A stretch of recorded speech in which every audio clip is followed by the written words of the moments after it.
the management, Honorable Vice Chancellor, Registrar, Dr. Aparna, Dr. Namrata, and the great speakers who we've been learning a lot from since yesterday, and particularly today, the present speakers, Mr. Dungaji, Dr. Sharma, who made this fantastic speech just before the lunch. Very inspiring, sir. Yeah. Dr. Niharika Vora, yesterday, there's a fair bit I learned from your presentation. Dr. Ravi, who's been very kind in moving things forward in the sort of panel discussion and otherwise, and Dr. Solanki.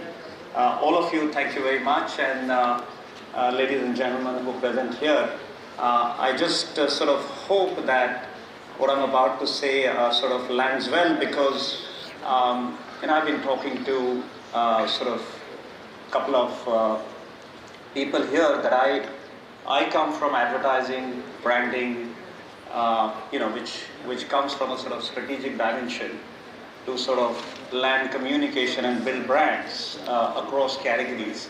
That's the universe I come from, and I've been hearing this absolutely intense and very profound and very stimulating conversation around education. So I was sort of questioning, am I sort of an odd one out here?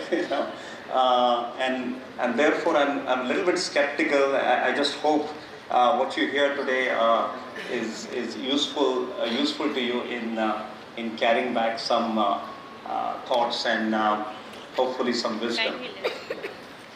Yesterday the dialogue started about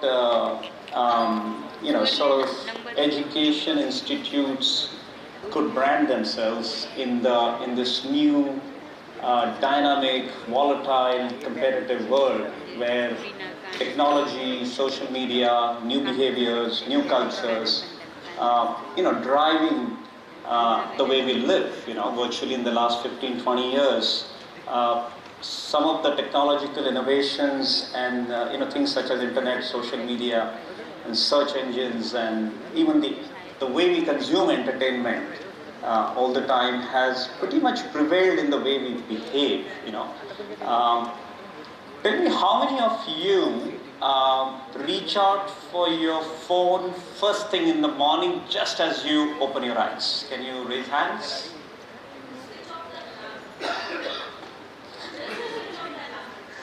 Okay. Okay, after giving some 15-20 minutes, how many pick up the phones? Right, not bad. How many of you can very well happily live without your phones and what is embedded inside the phone? Well, no one.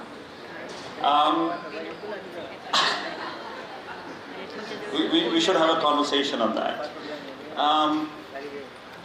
So, in this universe where everything is sort of hustling with you, trying to sort of capture your attention, this all attention economy, everyone wants your, some part of your attention, whether it's an app or whether it's, a news, online news or online entertainment or anything. It is trying to sort of grab your attention and draw you into what they have to say or how they want to entertain them, or what is the sort of this new addiction they want to create where you keep repeatedly going back to that particular platform.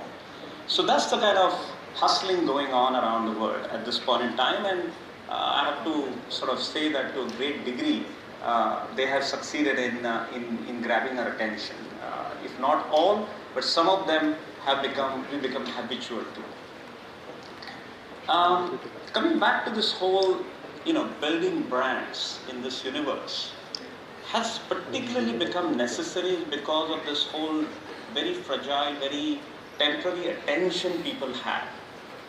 So if you're an education institute or you're selling soaps, you have to somehow create your advocacy to be able to make them understand you exist, and you have something important to say or give in the form of benefit. And therefore some advocacy is something that you're compelled with, Now, when you start doing that sort of a thing, it does not necessarily mean that it's a frivolous act, as long as you do it with a certain amount of honesty, certain amount of integrity, and certain amount of facts that are part of your strength as a brand. So take for instance an education institute. Is it really your faculty? Is it your long proven record where some bright, brilliant alumni have gone out? Is it about your beautiful campus that creates for a beautiful learning environment? Is it a combination of that, or it's a sort of cultural context within which your organization resides? Because in this extremely big country, as you see, when we keep crossing borders, there is a cultural change, and there is a little bit of thought process that is different from, one state to another. So people would think a little bit differently in Kerala, and then you go upwards, you'll have sort of Karnataka who might think differently from Maharashtra, and so on and so forth. There is a little bit of difference in as much as there is a lot of similarity, because we're finally human beings and we part of one country. So there is a similarity and there is a difference. And there are very, very strong cultures that are part of our sort of existence, and that we've been witnessing, we've been sort of growing up with. In the business of marketing and advertising, the cultural part is what we really, really stay focused on. And what is the culture within which this brand is supposed to exist and supposed to make sense to the audience who's finally going to buy it or buy into it, or buy into what you have to say about it. So once you audit this whole cultural context, once you audit some strong value proposition in the form of some product USP, once you kind of analyze your competition, and once you take a very good close look at consumer behavior, and auditing all this leads to formulating some kind of promise or some kind of proposition with which we go forward, be it in terms of advertising message, or be it in terms of creating advertising, or in today's world, creating content that people see and that makes them believe in that product. So that's the way it goes.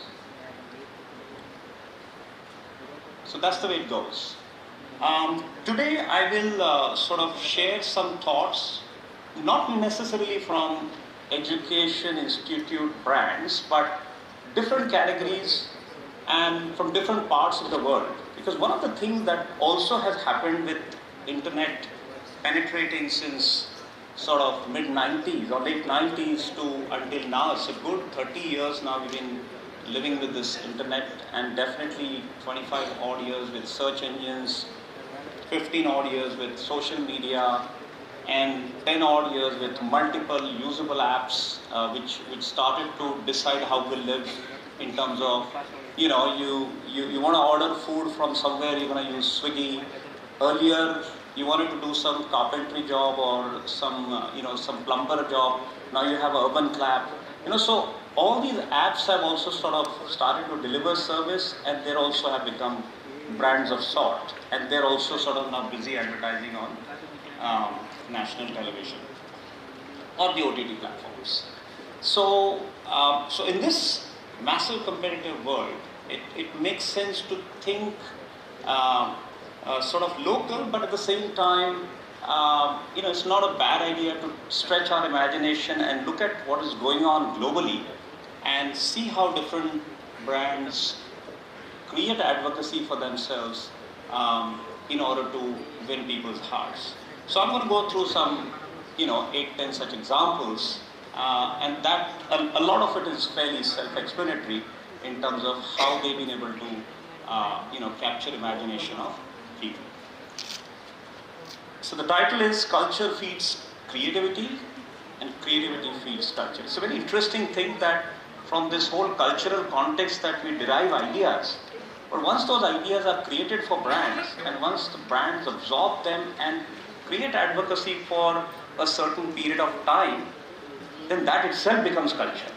For instance, Nike took on fitness as a thing, and especially in the US, there is a thing about fitness, and then that, which of course subsequently junk food has ruined it, but Nike kind of picked that thread and created advocacy around fitness, and you don't need to be an athlete to think about fitness, and you could be anyone, but once you put this pair of shoes on yourself, you're ready to go, you're ready to sort of rock and roll, and you can assume yourself to be Virat Kohli or whoever, you just start to feel extremely sort of fit and athletic. So that's something Nike has been able to do that over so many years, is because they took that and then created advocacy, and that itself, now Nike is a culture, globally.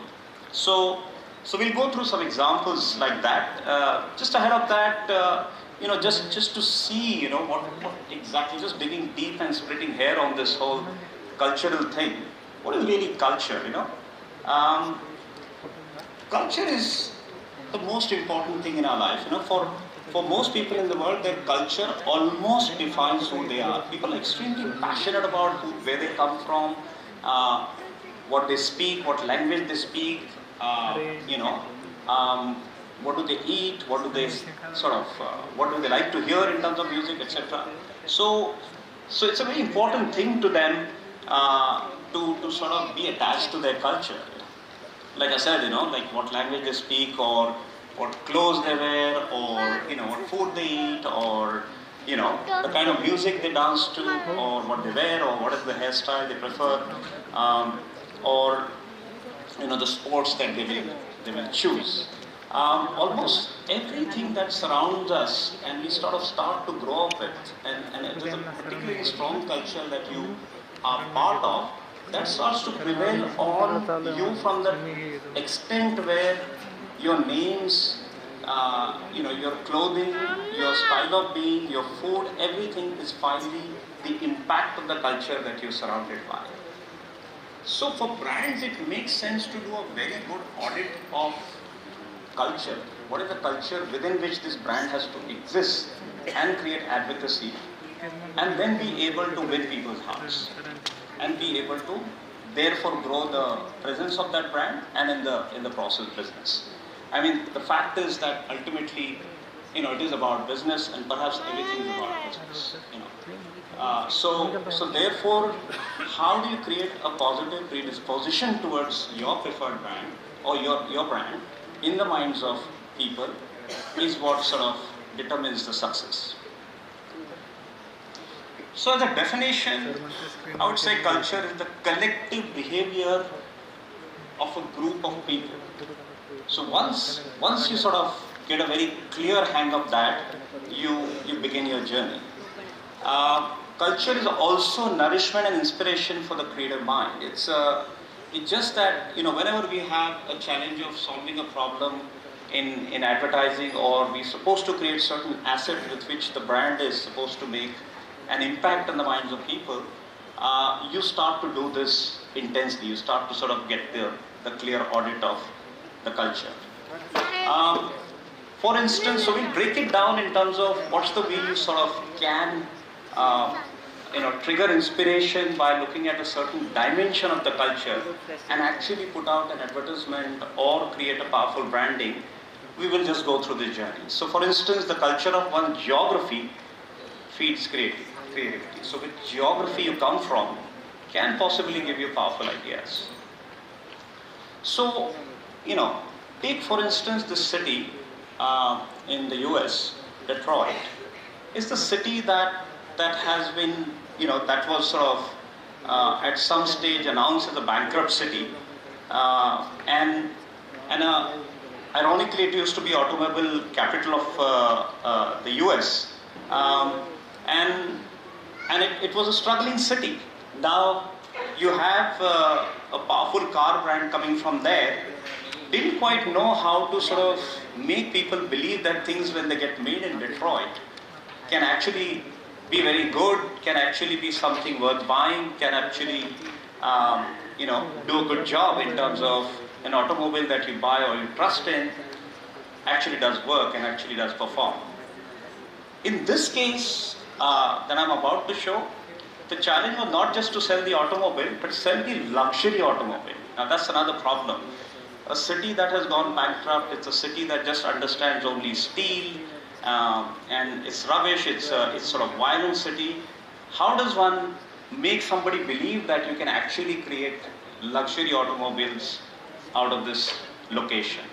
But there's one brand that did it brilliantly by actually crafting a beautiful commercial that made not just a good business for this particular brand, but actually made people in Detroit feel very good about their own city.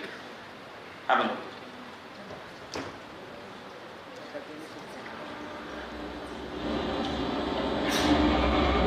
I got a question for you. What does this city know about luxury? What does a town that's been to hell and back know about the finer things in life? Well, I'll tell you, more than most.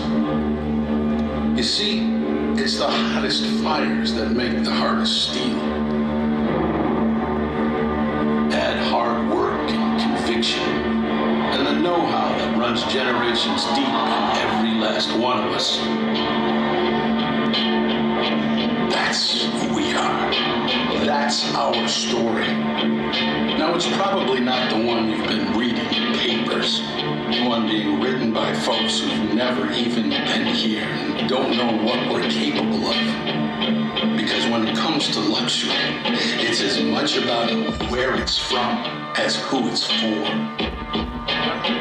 Now, we're from America, but this isn't New York City, or the Windy City, or Sin City, and we're certainly no one's Emerald City.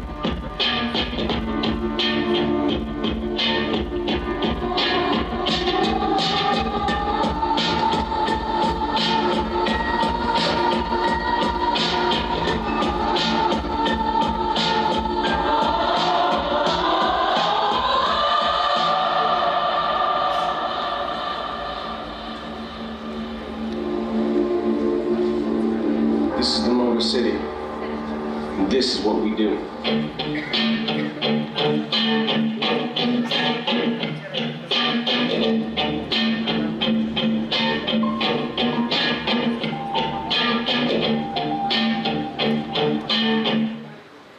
So it's just simply amazing that they made Detroit look extremely desirable, and the whole philosophy of the city, what it believes in, what it stands for, is being said with this, powerful voice, narrating a beautiful story, and then finally a little bit of touch of a celebrity, Eminem, coming and sort of adding a dash of feeling extremely proud of Detroit, then does a job for Chrysler. And that's really what our job is, to sort of make people believe in what is being manufactured and what is being put out there to sort of sell.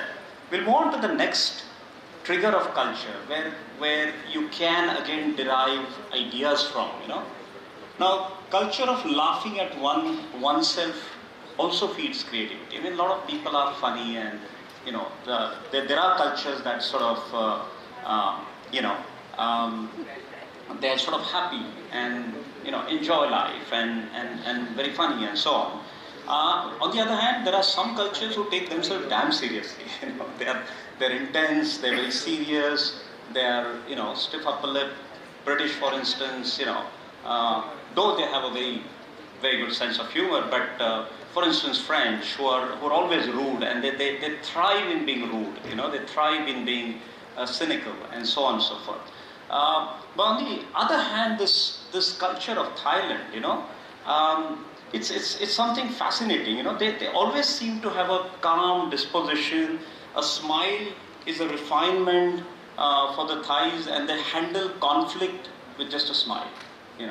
So nothing seems to sort of bother them. Whoever has traveled in Thailand and have interacted with them, you will feel that they are so easygoing. It's not funny, and that naturally affects the way they create brand advocacy, or they create any advocacy for that matter, because it is done from the genesis of, hey, let's be happy and we can handle the conflict and stress without necessarily being so intense that we're feeling disturbed.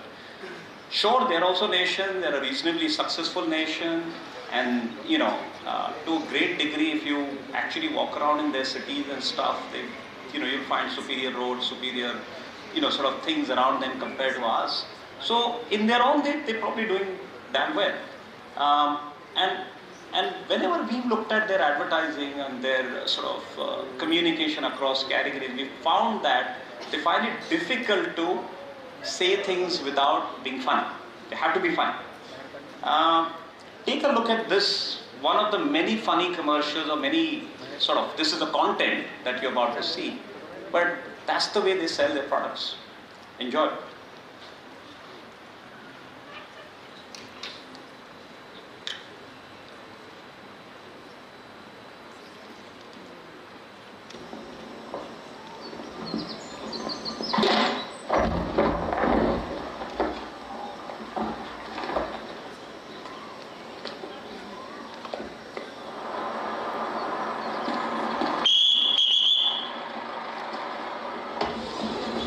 ดีครับขอดูใบอนุญาตหน่อยเนี่ยข้างหลังคนอะไรมาอ๋อก็ผลมาก่อน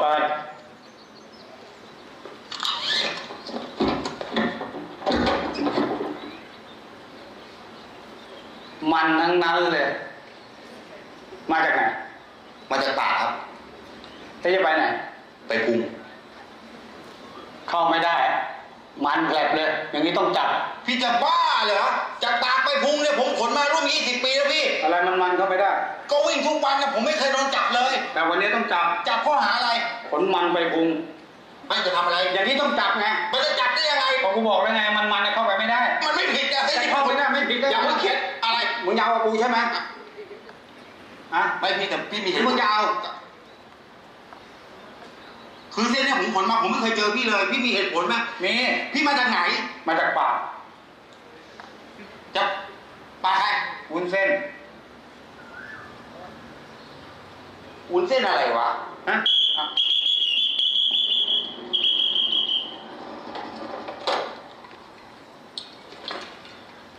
จะไปไหนไปต้นขาครับ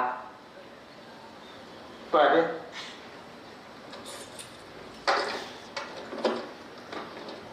เปิดน้ำมันทั้งนั้นเลยเอาก็น้ำมันไงพี่เอาเข้าไปไม่ได้พี่จะบ้าเหรอไม่เอาเข้าผมจะขี่ยังไงต้องจับอะไรมันนี่เข้าไปไม่ได้ใช่มันเทศไม่ได้มันแก้วไม่ได้สับปะรดได้มันสับปะหลังไม่ได้แก้วได้ช้างได้ม้าฮะงงไหมไม่งงควาย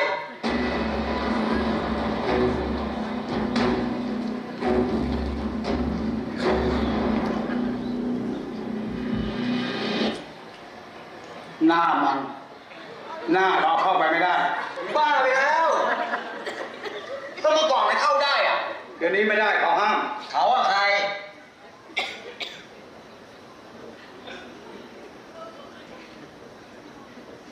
ไม่พี่อะใครไข่ตัวสั่นใครวะไข่ตัวสั่นไข่ตัวสั่นในผลิตภัณฑ์เสริมอาหารชัวร์จากเวอรีน่าช่วยในการดักจับไขมันโฆษณาใช่ไหมใช่อ๋อ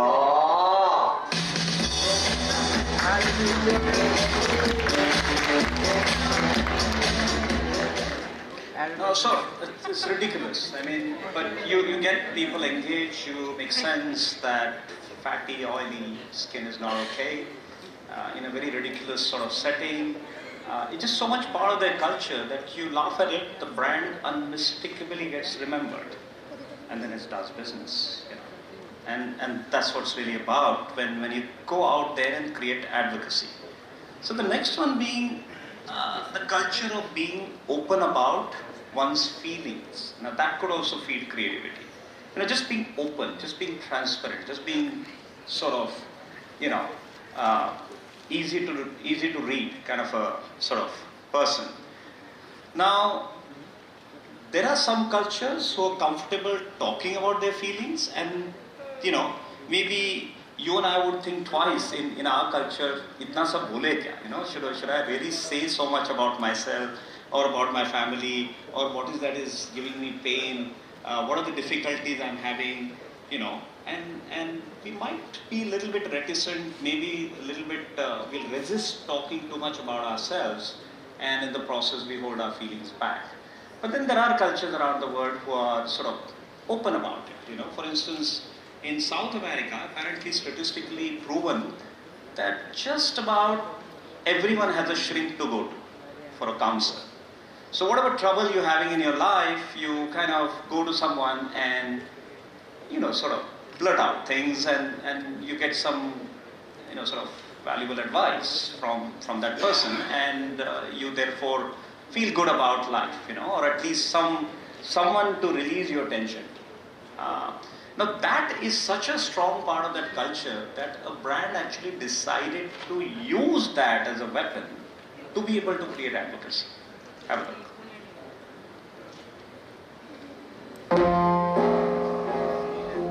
Mi jefe es muy expresivo. El problema es que me toca todo el tiempo. ¿Cómo le digo que me pone incómodo estando tan cerca del ascenso? ¿Por qué me molesta tanto? ¿Tendrá que ver con que mi papá nunca fue cariñoso? Hijo, cada uno expresa el afecto a su manera.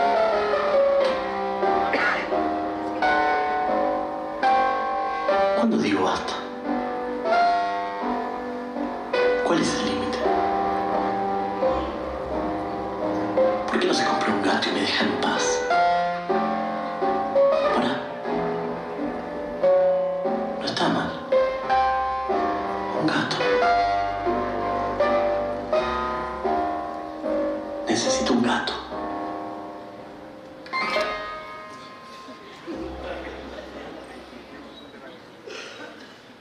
So it's a little subtle one, but hope you got it. If not, have one more time. Another one. ¿Tengo razón o no tengo razón? Me da un poco de culpa. Pero la verdad es que no quiero que sea el tatuaje de Susana. Entiendo que es su mamá, pero es mi marido. Va a estar siempre ahí, en el medio de los dos. Mirándome, juzgándome. El flequillo ya pasó de moda, querida.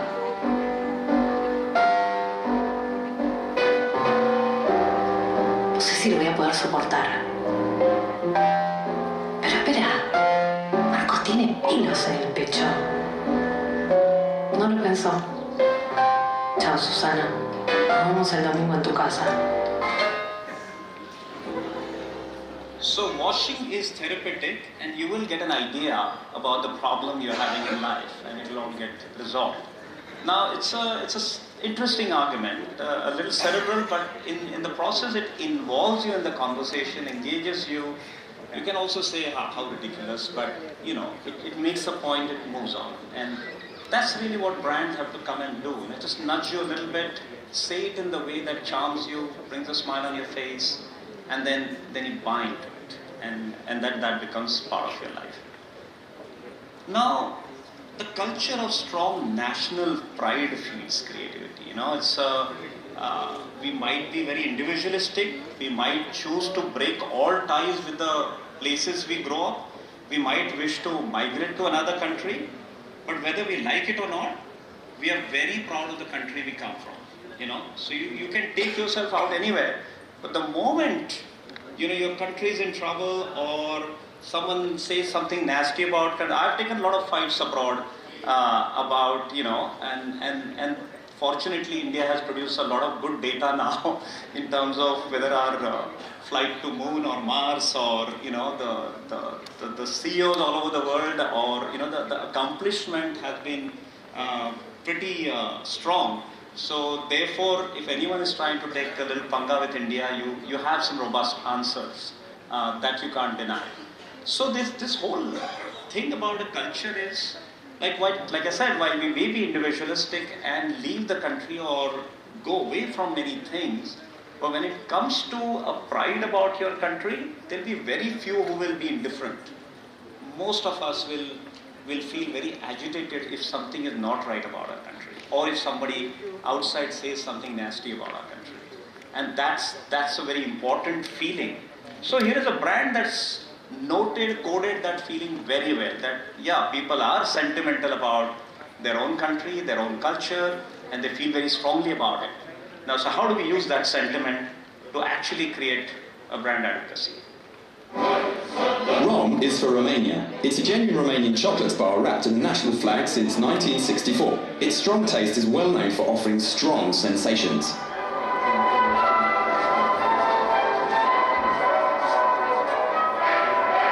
Tovarășă, nu tolerăm așa, se luptă de milijon pentru tineretul comunist. Luați-o! The problem was that for the young, Rom was starting to become meaningless. Even worse, the economic and political crisis brought Romania's morale to a new low. În primul rând este vorba de reducerea fondului de salarii cu 25%.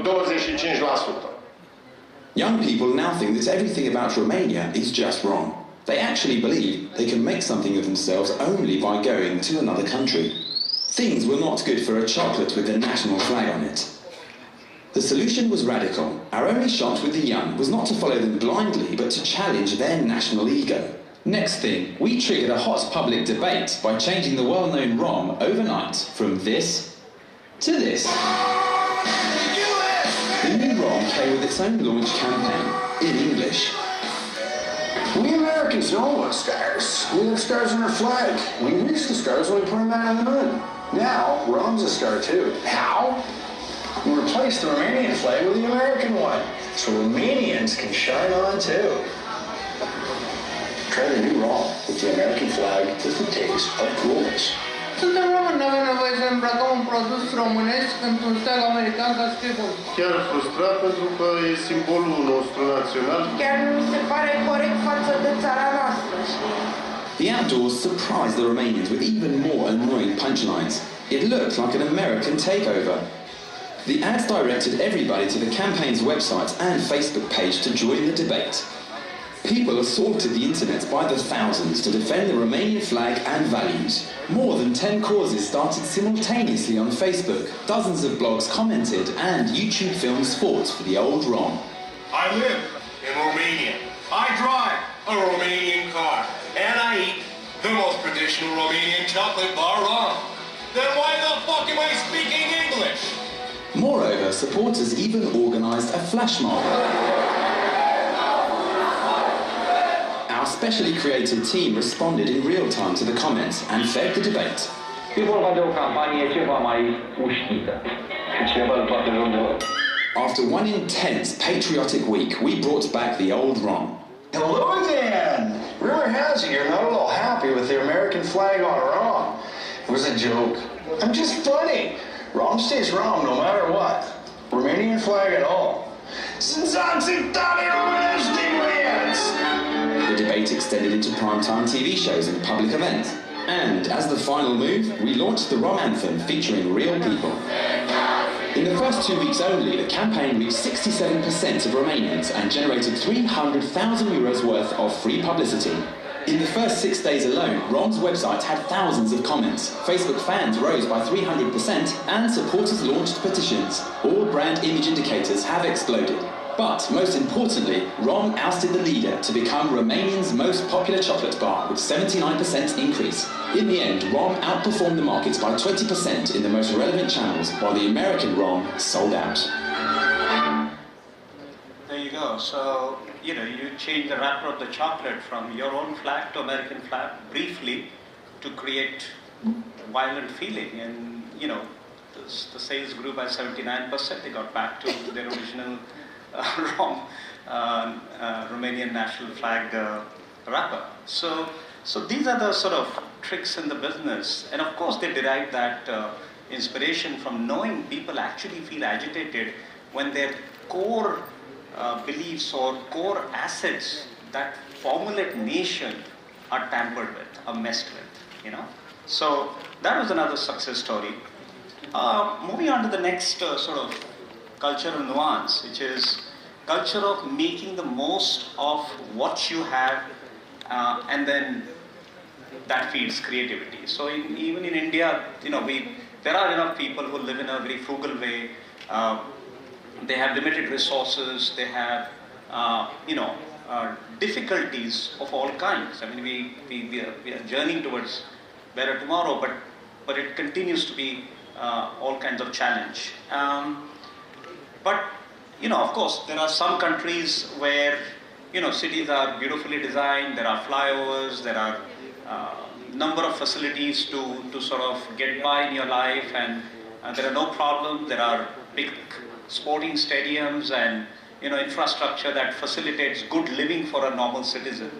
Not all countries or all places can boast of that. Now, so for example, this is in Thailand. I mean, for instance, can you believe this is a living condition where people actually, I mean, this is also there in Mumbai. People literally live next to train tracks, and it's such a difficult existence. Now, in a city where there are no playgrounds, very difficult life, how does one how a brand can come in and create advocacy and actually make people feel good, even in a situation where there is inadequate infrastructure. So there is a very, powerful brand in Thailand that actually managed to do this. It's a real estate brand. They created this solution, and that was quite talked about. And see how the inspiration of frugal resources actually turned into one bright idea.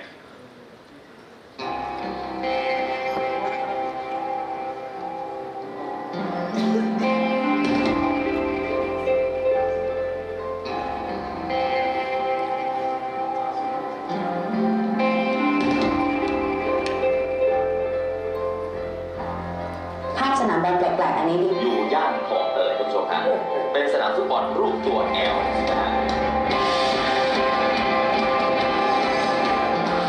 แต่ว่าเวลาที่เขาไม่มีพื้นที่แบบนี้เนี่ยสิ่งที่เราจะเห็นเลยเขาจะกลับมาอยู่กับตัวเองและอาจจะเริ่มอยู่กับอะไรที่เขาสนใจเฉพาะมากๆซึ่งมีโอกาสที่จะมีปัญหาตามมาได้วัยรุ่นในชุมชนแออัดก็ต้องการพื้นที่ที่จะแสดงออกอย่างสร้างสรรค์เหมือนวัยรุ่นทุกๆคนแต่พื้นที่ที่เขาอยู่อาศัยกลับไม่เอื้ออำนวยไม่มีเชฟไม่มีรูปทรง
Space in the city, no matter what shape, converted into a football ground. Such a bright idea to facilitate slum kids to actually go and play there. This is something that is favorite to us, which is a culture of food, which can also produce a lot of creativity, and brands can actually make use of this situation where food is a big culture. It's an Indian example. For the paucity of time, I'll not get too deep into it. I'll just sort of show you, and it's a fairly self-explanatory as to how this powerful idea has come about, deriving from our cultural situation.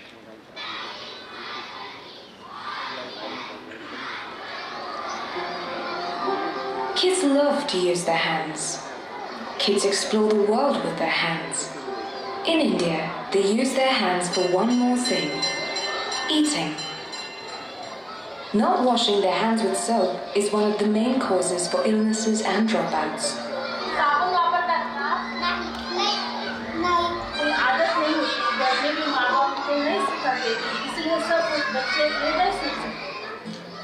In rural schools of India, kids still use chalk and slate to write. So Savlon, one of India's leading hygiene brands, gave shape to a simple idea. Chalk sticks infused with soap.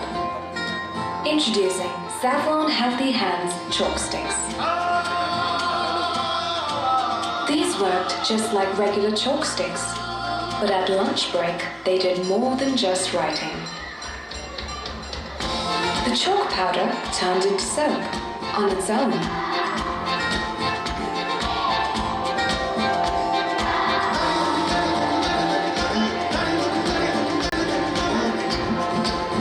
These chalk sticks have been introduced in schools across the country, along with national news coverage on TV. This simple innovation got featured in over 70 newspapers. It generated a reach of 4.3 million on Twitter and 3.2 million on Facebook in just 4 days. This led to a huge demand for the chalk sticks from schools and NGOs. Its food-grade safety certification got us our biggest prize, Akshay Patra. The world's largest provider of school midday meals approached us to distribute these chalks to more than 1 million children every day. We are now working hand in hand with schools and NGOs to provide these chalk sticks for free. Kids' health will now be in good hands, their own. So what a brilliant innovation by Savlon. This was done by Ogilvy. It's just that a brand, if you're aware of the cultural context and if you can derive a sort of strategic point from there and be able to appropriate for the product that you actually sell, and if there's a good connection made, then the cultural inspiration can actually help you generate creativity. Currently we're now in a whole new world where caring for environment has become a big thing, because we all believe that this planet has been deeply hurt, and it's each one's duty to sort of care for it, do something about it. And over the last 10 to 15 years in our business, locally, globally, there has been this thing about, what can a brand do where you show that care, you demonstrate a sort of, your contribution towards the planet in some way or the other. In some cases, some brands are actually, using, this particular information to go out and speak and say they care. In some cases, they even manufacturing a product that is good for everyone. Here is one such case which kind of, is worth a look. We are completely surrounded by water, and water is the lifeblood of this planet. Every year, a massive amount of plastic ends up in our oceans. In an effort to help solve this problem, G-Star Raw Denim, Bionic, and the Vortex Project joined forces to create the world's first denim collection ever made from ocean plastic. Raw for the oceans. Vortex retrieves the plastic from the oceans, from which Bionic makes the yarn. To turn this yarn into denim, we needed to revise our entire manufacturing process, involving everyone in the supply chain, from our mills to the fabric specialists and the designers. Together with Bionic's creative director, Pharrell Williams, we designed the collection. For our campaign, we created a character called Otto, which was integrated into the design of the collection. And brought to life in an animation. Dear human beings, we vacation by the oceans. We bathe in the oceans. We eat from the oceans. But very few of us think of the oceans beyond what we want from it. The oceans need us now. It's filling up with plastic and ruining the neighborhood. G-Star and Bionic Yarn want you to come together for Big Blue and wear the responsibility for the oceans. Happy life, happy human beings, and happy oceans. During New York Fashion Week, So this is the product that was created in order to create advocacy for Raw. And that kind of conversation created by brand definitely gets a serious positive rub off on what you're there to sell. So it's a sort of responsible advertising, and in some cases it's a responsible product too. How am I doing on time, Nambata? Sorry? Yeah, okay, so I'll skip this one. Okay, this I can't sort of help but show you. Have a look.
So this is another way of creating brand advocacy. We did touch upon some cultures being funny, and it has its own role in disarming people and making them feel good. Humor you would have experienced in India and generally wherever you've seen as a powerful weapon in order to create advertising and create messages. Humor continues to be gold in terms of the value of it, and if anyone who can gently make you laugh and on top of that in the process sell something, the experience is usually rewarding. So sure, if you look carefully around, there are enough funny anecdotes and stories that reside in our culture. You just have to keep making note, hey, that's funny. Some people are very funny even within India. They say things that make you truly feel, they make you truly laugh and sometime a lot. So this whole humor angle has been exploited very well, and it continues to be a charming inspiration to build brands. We had one challenge sometime back to sort of create advocacy for rather unknown brand. It's not too well, and we needed to create a spot that makes people notice this brand, which otherwise was somewhat invisible, especially in India. So we actually created this advertisement, deriving inspiration from some of our Indian cultural stories. Have a look.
just a little joke, but it tells you the story. And how could we have created the story without knowing some bits about what goes on in our government offices?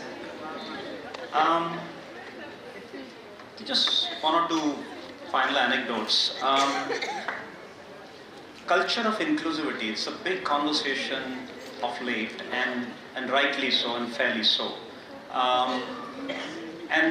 And that is another sort of conversation that has been picked, and brands have started to show the support of different kind of inclusivity, be it gender equality or not being, not say certain things and behave in a certain way. There has been a fair bit of change. In order to show the, like Sir has spoken about, women soldiers sort of equaling or perhaps, giving a hard time to the men soldiers in terms of being as good. I think the whole conversation about this equality got to a point now from where it became necessary for brands to show their support to that conversation. And in the process, there has been some really amazing work got created. For example, if you're familiar with, anyone has traveled to New York, there is this massive bull, metal bull right in front of, Wall Street. And it's an iconic sort of symbol of financial success, financial district. And over there, it kind of a boys club, this whole Wall Street is a bit about men, and it's a bit about a certain kind of men, and how a brand took the opportunity to walk into that environment to be able to make a statement about gender equality. It's worth a look. And the problem is this: women are not making it to the top of any profession anywhere in the world.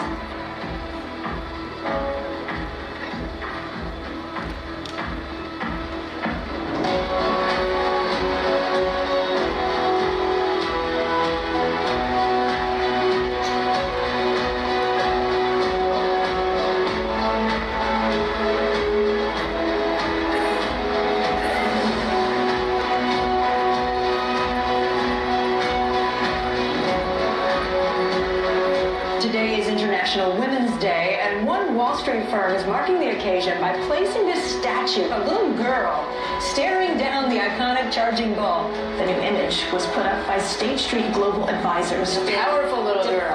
Presenting women's daily experience of having to face a ton of bull. There's certain values like diversity that have a return. The fact that the industry has acknowledged this fund is quite important. The most famous girl in all of New York City. The fearless girl.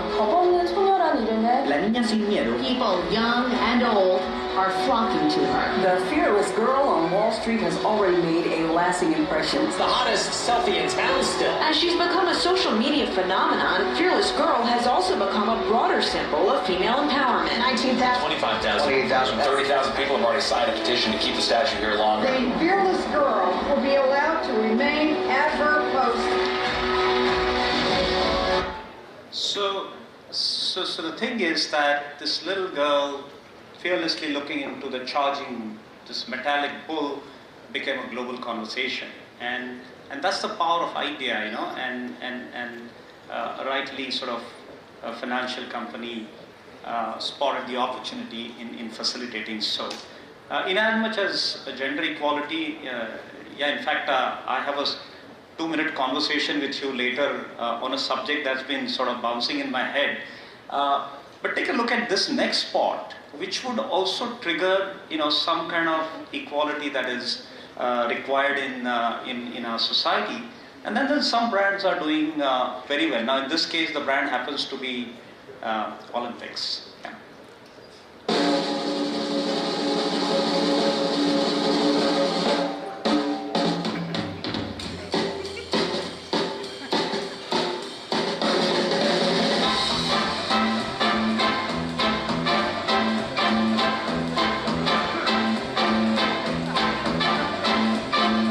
Yes, I can, suddenly, yes, I can. Gee, I'm afraid to go on as turned into Yes, I can. Take a look, what do you see? 133 pounds of confidence in me. Got the feeling I can do anything. Yes, I can. Something that sings in my blood is telling me. Yes, I can. I was just born today. I can go all the way.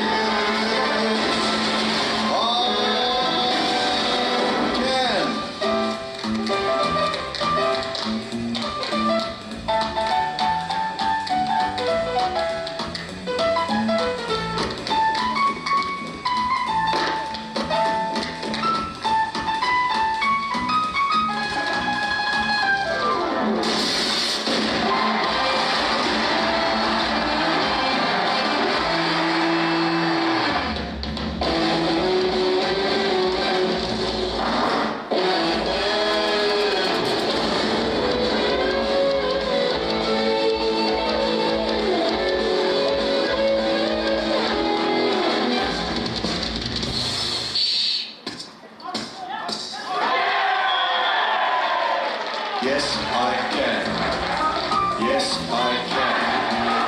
Yes, I can.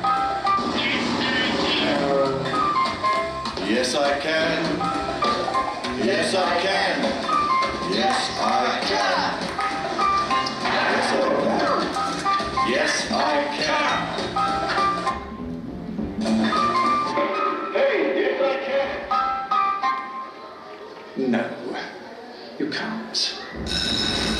Yes, I can! Are you ready? I can climb Everest. Yes, I can. I can fight here all night and never rest. Yes, I can. I was just born today. I can go all the way.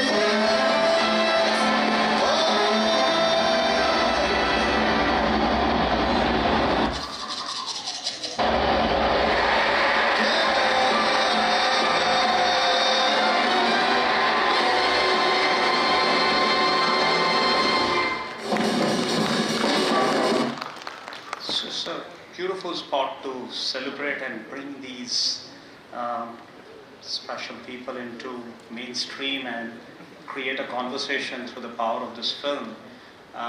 Olympics, Paralympics has done a good job, but at the same time it just suddenly makes you think about this particular deficiency in a compassionate way, and that's really the kind of advocacy that brands could create. Finally, very important one, I'm skipping some stuff for the paucity of time.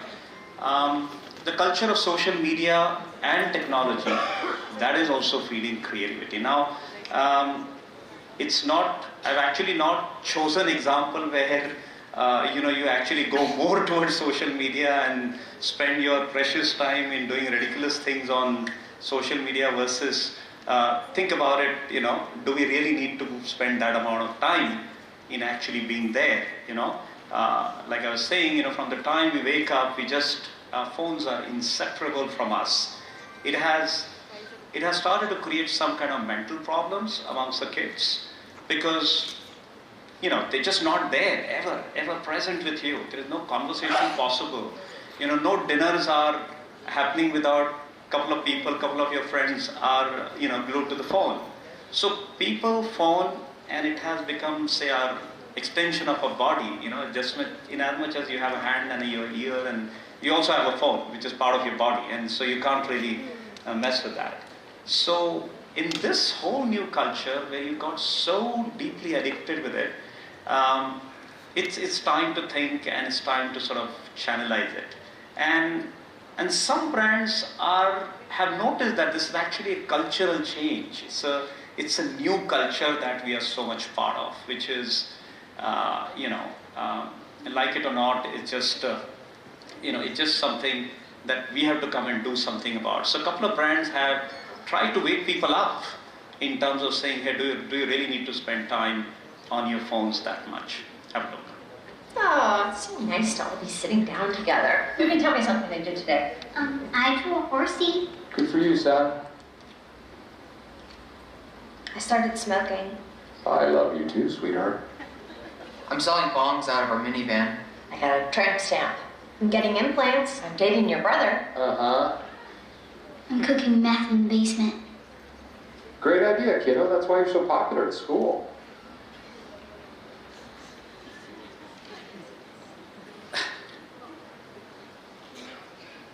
This commercial is just 1 minute out of the 10 hours a day you spent glued to your screens. That's 152 days a year. That's 32 years of your life. Scrolling stuff, clicking stuff, emojiing stuff, watching other people's pictures of their cafe macchiato, or their dog, or their baby, or their dog and baby, or the view out of their airplane window, or a rainbow. Watching bloggers take something out of a box. Watching reality shows. Watching shows about housewives. Watching shows about housewives in a different state. Watching dragons. Watching a year's worth of one show about a Colombian businessman in one evening. Watching someone else playing a video game. Watching cats being cats. Swiping left, left, left, left, left, left, left, left, shake. Right, left, right. Deciding if a picture is a labradoodle or fried chicken. Deciding if a picture is a chihuahua or a muffin or a puppy or a bagel. Reading comments from someone you barely know. Posting about something you don't care about. Telling 647 people what's on your mind. Reading what's on the mind of 647 people. Reading a tremendous amount of opinions about politics.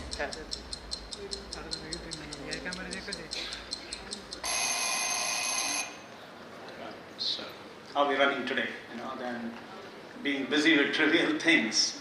So, well, just sort of winding back to your educationists, your educators, your education institute, and the whole thing is about your conversation that's going on about profound take on education and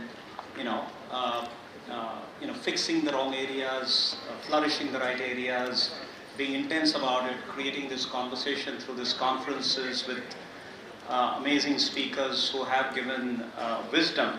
Along with that, just got to keep in mind that, as you would have seen through some of this spots, that we now are in a culture where there is a serious attention deficiency. There's attention deficiency. There's a huge competition, and you may even have a certain enormous strength about your education institute or about what you're doing, even otherwise. And how do you make people notice that, and how do you stand out in this universe of competition? You have to take your own strengths, you have to take your own wisdom, you have to take something very profound and something very inspiring, and then sort of channelize it through, what is loosely called advertising or a promotion.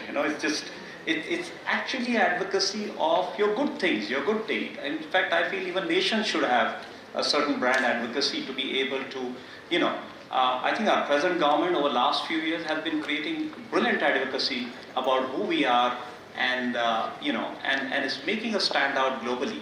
And that advocacy is very important, and that's really, and you can do that where you derive inspiration from your culture and your other strengths, like I said, be about your own product or be it about noticing consumer carefully and then setting out to say something that will inspire them to be with you in the journey. That's about me.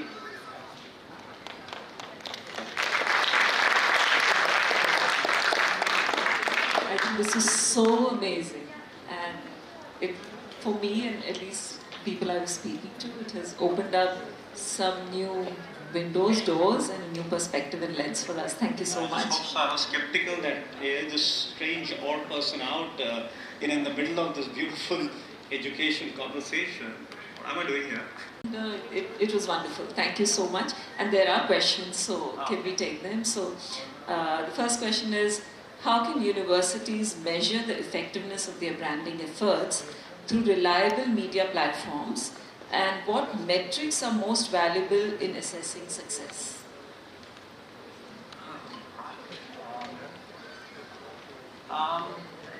See, there are institutes which came into existence for a long time, and through their good deeds, through their good work, through their sort of relentless effort towards giving good education and making people or students feel able to go and compete in the world.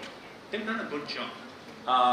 And the whole point was about what more can you do now that we've entered into a whole different era. Now there, like I was saying yesterday, you really have to map out your value proposition. You know, what's your strength, what's your core, or what's your philosophy, you know, why have you created this organization? And what is the sort of strong and genuine and honest dimension of it? Sure, everything is a business, and I think people get it. People know that finally it's all business, everything is running because somebody is paying someone, and then somebody is doing something. So that's well understood. But in that process, is the institute getting seen as doing something that will flourish your talent, that will make you more able to go out and compete in this world and make you believe in yourself very strongly? So to be able to do that, yes, you have to start triggering that conversation through many mediums available, and not everything necessarily has to feel like an advertisement. It is like, you know, for instance, you know, some of this wisdom that these stalwarts parted with, even a glimpses of that, or 2-3 glimpses of that packaged as MGM, providing this sort of conversation, creates a positive rapport for you. It's a sort of way of doing it which is a responsible way. You know, one is not talking about creating advertising that sort of is only with the commercial intent, but creating advertising with, if you do it in the right way, mapping out the strength of the product, strength of the brand, and what you actually want to go out and tell people as a story of your brand, then it can be done. And then there are assets. You create content, you create a certain sort of branding for yourself. Use that branding, the colors, your assets. You know, those are your visual assets. How do you use these assets in sort of splashing them all over in the environment, again in a good way and not in an ugly way, which doesn't spoil the environment? Just starts making people feel reminded of that. Even why brands that you even buy regularly, they still come sometimes and show you the advertisement. So it's a reminder part of it that we exist, we are on this mission, and this mission is being packaged in the form of branding and the content that I'm providing you in order to make a note of me in this world in this highly competitive world, and especially a world that has not much time to really attend to your brand. I don't know if that answers the question. Thank you. There's one more that says, how can we do creative as well as cost-effective advertising in education? So now it is possible more than ever thanks to all these social media platforms being available. Of course, they've gotten clever and they are wanting you to push the content, and there is obviously commercials attached to it. But I think a powerful content travels. Once you create something share-worthy, something that is actually going to add value, when you see it, when you hear it, you feel that, hey, I got a dash of wisdom, I got something that I can pass it on to someone, or I can absorb it and feel stimulated, or I can do something about it. So by using a powerful social mediums, and then there are a lot of innovations that are possible. Some of these examples that we saw, like this real estate company actually choosing to turn the empty spaces into football ground, created sort of so much conversation. It's considered as one of the most 100 innovative ideas of the century. So when you do something bright and brilliant and creative and innovative, it creates conversation. You're not going to get noticed by creating bland or a faceless conversation. It would have to have a powerful idea in it, and most importantly, sort of packaged in a right entertaining way. So this is a concluding one. It says, dear sir, the ads you shared were so catchy and surely will have a high recall. We actually don't see as much creativity in advertising of educational institutions in India. How is the trend worldwide? Okay, that's a good question. So this category being sacred, education was seen as not something that you sort of go and know about, and for a longest period of time. Although I would say the American universities, Canadian universities, Australian universities in the last few years have created very smart advocacy by having certain programs, a certain content sitting in the YouTubes of the world or the Facebooks of the world. This morning I saw an ad from Stanford. Now Stanford is an iconic university, but I just happened, because I think there's so much conversation going on about education, my phone was listening and I suddenly see the Stanford advertising, which is quite a funny thing. So that's another angle of the technology, which is, so